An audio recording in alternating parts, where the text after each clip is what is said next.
ৰহাৰ জোঙাল বলহুৰ এটা মাছেৰে উৰুকাৰ নিশা লগে ভাগে খোৱাৰ আশাৰে তেওঁলোকে ৰাইজ বিভিন্ন প্ৰান্তৰ নগাঁও মৰিগাঁও লগতে কাৰ্বি আংলঙৰ কিছু অঞ্চলৰ লোক আহি ইয়াত উপস্থিত হয় আৰু ইয়াত আহি পেলাই তেওঁলোকে মাছ ক্ৰয় কৰে। মই দেখাইছোঁ প্ৰথমতেই ৰহাৰ জোঙাল বলহুৰ সেই কম মূল্যত চৰকাৰীভাৱে যি মীন পালন আছে মীন পালন কৰে সেই তাৰ পৰা তেওঁলোকে কম দামত দিয়ে বিক্ৰী কৰে আৰু ইয়াৰ 1 কেজি ওজনৰ মাছ প্ৰায় 160 টকা, কিন্তু যিটো 4 কেজিৰ ওপৰত হ'লে 300 আৰু 400 টকা কেজি হয়। আমি কিছু লোক আছে, আমি বিষয়াক আমি বিচাৰিছোঁ, তেওঁৰ লগত কথা পাতিবলৈ চেষ্টা কৰিম আৰু তাৰ লগতে আমি ৰাইজৰ লগত কথা পাতিবলৈ চেষ্টা কৰিম। ইয়াৰ ৰাইজ আছে, পুৱাৰ ভাগৰ পৰা তেওঁলোকে ইয়াত শাৰী পাতি আছে, তেওঁলোকে দীঘলীয়া শাৰী পাতে। প্ৰত্যেক বছৰে আমি দেখুৱাওঁ ইয়াত ৰহাৰ সেই যি জোঙাল বলহু আৰু জোঙাল বলহুৰ পৰিৱেশ আমি পোনপটীয়াকৈ দেখাওঁ। এই বছৰ তেওঁলোকে আহিছে।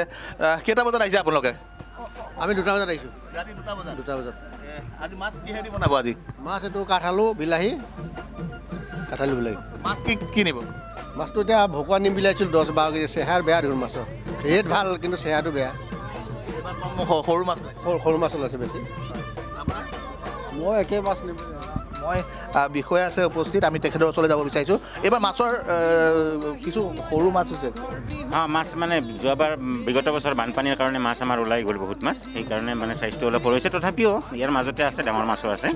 আমি প্ৰায় 15 কুইণ্টেল মাছৰ ব্যৱস্থা কৰিছোঁ। ইতিমধ্যে ৰাইজ দেখা পাইছে, 4টা বিপণী কৰিছোঁ, এটা মহিলাৰ কাৰণে কাউণ্টাৰ। কেনেকৈ কৰিছে? ৰেটবিলাক তাত আমি ডিছপ্লে কৰিছোঁ। আমাৰ সৰ্বনিম্ন 160 টকাৰ পৰা সৰ্বোচ্চ 400 টকালৈকে আছে। হয়, এই মুহূৰ্তত তেওঁ কৈছে যে 160ৰ পৰা 400 টকালৈকে আছে। 400 টকাৰ ওপৰত আৰু ৰেট নাই। আমি আন এজন লোকৰ ওচৰলৈ আহিছোঁ। কি ক'ব বিচাৰে? মই ক'ব বিচাৰোঁ এইবাৰ মাছৰ কোৱালিটিটো একেবাৰে বেয়া। মাছৰ কোৱালিটিটো হ'ল বিগ এণ্ড মাছ। আপোনাৰ চিলভাৰ আছে, গাছকাপ আছে, কমন কাট আছে। ঢেকেৰা মাছৰ ভিতৰত খুব ভাল মাছ দেখা পোৱা নাযায়। গতিকে উৰুকাৰ নিশা ইয়াৰ পৰা নি পেলাই মাছটো খাবলৈ আগ্ৰহ আছে। তথাপি উৰুকাৰ নিশা বুলি 4টা বজাতে আহিছোঁ মাছ নিবলৈ, কিন্তু পচন্দৰ মাছ এতিয়াও দেখা নাই। মাছ কিহেৰে বনাব আজি? কি মাছ পাওঁ তাৰ ওপৰতহে নিৰ্ভৰ কৰিব। যোগাৰ কি কৰিছে? যোগাৰ সকলোবোৰে আছে। কাঠ আলু, বিলাহী, চুকা শাক, পালেং শাক। একেলগে বিহু এটা গাব নেকি ৰাইজে? মই বগৰীগুৰি। কেইটা বজাত আহিছে? আমি 4টা বজাত আহিছোঁ। 4টা বজাত আহিছোঁ। মাছ কিহেৰে বনাব আজি? কাঠ আলু বিলাহী, ফুলকবি। সকলোৱে কাঠ আলুৱে খাব নেকি ৰাইজে? আজি সকলোৱে কাঠ সমূহ ৰাইজতে ভোগালী বিহু উপেক্ষা নিউজ টাইপত থৈ দি সমূহ ৰাইজকে ভোগালী বিহু উপেক্ষা জনালোঁ। আমি মহিলাসকলৰ ওচৰলৈ যাব বিচাৰিছোঁ। মহিলাসকল আছে ইয়াত, মহিলা বিষয়াসকলো আছে। তেওঁলোকে পুৱাতে তেওঁলোকে আহিছে। আমি মহিলাসকলৰ লগত কথা পাতিবলৈ চেষ্টা কৰিম। এই মুহূৰ্তত বাইদেউ কেইটা বজাত আহিছে? আমি 4:30 আহিছোঁ।